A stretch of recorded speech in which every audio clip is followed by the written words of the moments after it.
السلام علیکم ورحمت الله وبرکاتہ. دا نننۍ ویډیو زموږ خاص کر د مسافرو د پاره ده. نن سبا که وګورئ دا مسافر زموږ ستا د پاره څومره سختې تېروي، څومره تکالیف تېروي. نو ای انسانه ته دا خبره هم واوړه، د دې مسافر په پیسو باندې ته فحاشي مه کوه، د دې مسافر دا پیسې دا ته فضول مه لګوه، ځکه په دې باندې هغه سختې تېرې کړي، هغه پې تکالیف تېر کړي. هغه چې کوم دی د اولني چت نه تر پنځم شپږم چته پورې هغه بوجۍ خېجولي، هغه بلاکونه خېجولي او ستا دپاره دا پیسې ګټلي. نو ای انسانه، ای د مسافر روره، ای د مسافر پلاره، ای د مسافر کشرانو او د هغې مشرانو، تاسو ته دا خبره کوم چې د دغې مسافر دا پیسې دا په فضول خرچې باندې مه لګوئ، دا فضول مه لګوئ، په دې باندې فحاشي مه کوئ، د دې ډېر خیال وساتئ، ځکه دې مسافر ستا دپاره دا پیسې دی ډېرې په سخته ګټلي. نو ای د مسافر مور او ای د مسافر پلاره، دغه شان د مسافر چې څومره په کور کې څومره خلک وي، که هغه د هغه ښځه وي، که بچي وي، که روریانې وي، دغه شان که د هغه مور او پلار وي، خو دې مسافر ته دعا وکړه. دا مسافر چېرته په دعا کې مه هېر کوه، ځکه هغه اختر نه ګوري، هغه شب قدر نه ګوري، هغه دې ته نه ګوري چې دا روژه ده، هغه دې ته نه ګوري چې دا یخني ده، او دې ته هم نه ګوري چې دا ګرمي ده. خو ستا دپاره مسافر شوی دی، خپل بچي پرېښي، خپله ښځه یې پرېښې ده، ستا دپاره مسافر شوی دی، ستا دپاره پیسې ګټي او بار بار دا طریق کوي، ای مورجانې، ای زما پلاره، په کور کې خو بسه کم نه چې زه پیسې در ولېږم. هغه ستا دپاره څومره سختې تېروي. نن سبا ته د هغه مسافر دا پیسې دا ولې ته په غلطه لګې، دا ولې ته په فضول خرچې لګې. نو دې ته لږ سوچ وکړه چې دا پیسې دې مسافر په څنګه ګټلي، دی په سخته ګټلي که نه. دی د کپیل نه په دې باندې څومره شرمول شوي دي، دې کپیل څومره رټلی دی په دې پیسو، خو دی نه دي کړی چې زه ستا سره کار پرېږدم. لګیا دی په رټلو نه دی، په وښلو نه دی، په کنځلو نه دی، خو ستا دپاره هلته مسافري کوي او ستا دپاره پیسې ګټي. نو تم د دې مسافر ډېر خیال وساته، دته دعا کوه، وی یا الله پاکه د دې مسافر رور، د دې مسافر بچي، یا الله پاکه ته مدد وکړې، یا الله پاکه ته نصرت وکړې. او هغه نوجوانانو ته هم ویم، د کم نوجوانانو چې په دغه شان د هغې پلاران مسافران وي، نو ته دا مه کوه، ته خو نیازبین بچی د پلار، ته خو چې د پلار نه څه وغواړې تاله به درکوي. ټیک ته پلار به ستا نه د څه رامنې نه کړي پیسې، خو ستا نه به پلار به ستا نه هېڅ څه منې نه کړي. که ته ورته هر یو څیز یادې، که ته ورته موبایل یادې، که ته ورته ګړۍ یادې او دغه شان نور څیزونه که هم دي، که هر یو څیز ورته یادې، تا نه به پلار منې نه کړي، تا ته به راولېږي. که ستا پیسې پکاري، تا ته به پیسې راولېږي، که ستا موبایل پکاري، تا ته به موبایل راولېږي. ته به ورته یې پلاره ته څنګه یې، ستا کار څنګه دی؟ حالانکې هغه به ناجوړه وي، د هغه به طبیعت ټیک نه وي، د هغه به کار نه وي. تا ته به وایي بچي زه الحمدلله ښه ټیک ټاک یم، بچي ته څنګه یې؟ هغه شان زما کار هم الحمدلله ښه روان دی. تاسو دعاګانې کوئ بچي، زه ستاسو دپاره پیسې ګټم. خو ته به هم داسې نه کوې، ای د هغه پلار بچیه، کم پلار چې مسافر دی او ته ترې دا پیسې غواړې چې یالله ته ای بابا جانه ته ماله پیسې را، زه په دا څیز اخلم، ته ماله پیسې را دا څیز اخلم، ته پې دلته راځې فحاشي پې کې او دا پیسې ته فضول خرچۍ کې لګې.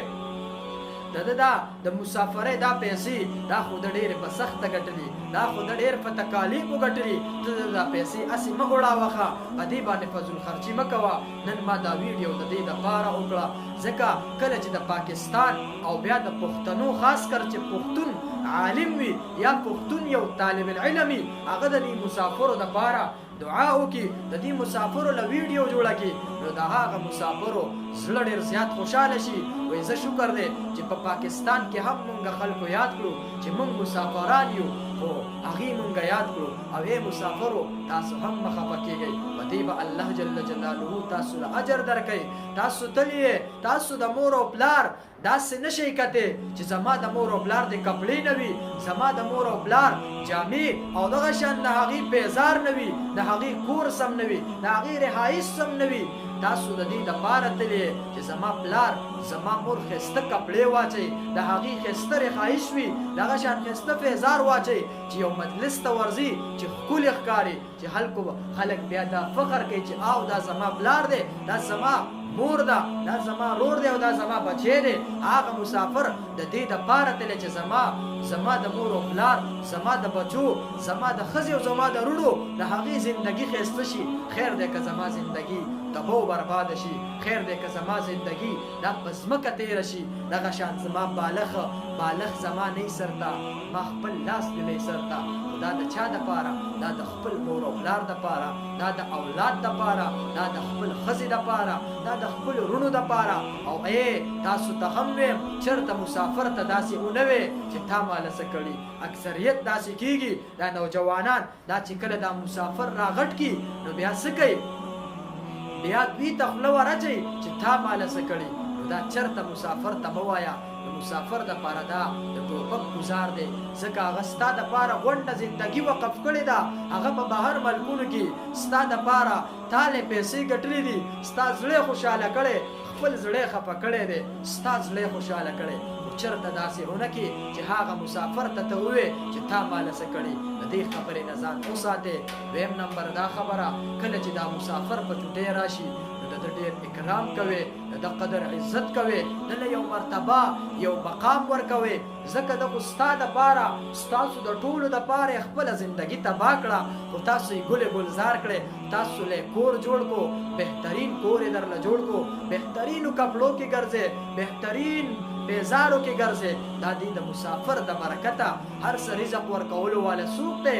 یو لا اله الا الله، یو د الله ذات دی. خو دا مسافر ستاسو دپاره یوه وسیله ګرځولې. نو د دې مسافر خیال وساته، په دې مسافر باندې چېرته ظلم ونه کړې. د ده دپاره دا د ټوپک ګزار دی چې ته ورته ووایې چې تا ماله څه کړې. چېرته داسې خپل ورور ته ونه وې، چېرته داسې خپل پلار ته ونه وې چې هغه مسافري کړې وي ستا دپاره. ګورې دا به د هغه دپاره د ټوپک ګزار وي.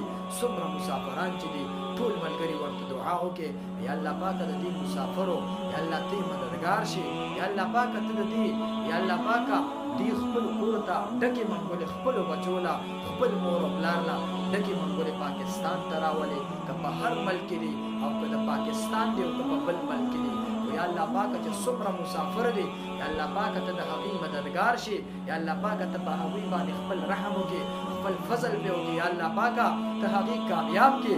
دغه شان زمونږ یو ملګری اوس دویمه درېیمه ورځ ده چې لاړی، بلال نوم یې دی. ټول ملګري ورته دعا وکړي چې یا الله پاکه هغه کامیابه کړي. دغه شان نور ملګري هم دي، زمونږ د ماما زامن فیصل دی، دغه شان ظهور خان دی، او نور هم ملګري دی ډېر، ابراهیم دی، نور ملګري هم دي. یا الله پاکه د هغوی ته مددګار شي، یا الله پاکه ته پې خپل رحم وکړي، یا الله ته پې خپل فضل او کرم وکړي، یا الله پاکه ته یې ګل ګلزار ساتي، یا الله پاکه چرته یې مخه پکې، یا الله پاکه خپل خوږ پاکستان دی په ډکو منګولو سره راولي. یا الله پاکه د هغوی د زړونو چې څه خواهش دی، یا الله پاکه ته یې پوره کړي. یا الله پاکه په اختر کې خپلې کپړې نه غواړي. یا الله خدا وایي چې زما د مور کپړې به وي، زما د پلار کپړې به وي او که نه، یا الله پاکه زما د بچو کپړې به وي او که نه. یا الله دا خو دغې راتلې خپلو کپړو ته نه ګوري. یا الله پاکه ته ولې د دې بدلې ورکړي. یا الله پاکه د دې چې څومره ثواب دی، یا الله پاکه حلاله روزي ګټل هم عبادت دی. یا الله پاکه دغې عبادت کې یا الله د دوی چې څومره ثواب دی، یا الله ته ورته دا ثواب ورسې. واخر دعوانا ان الحمد لله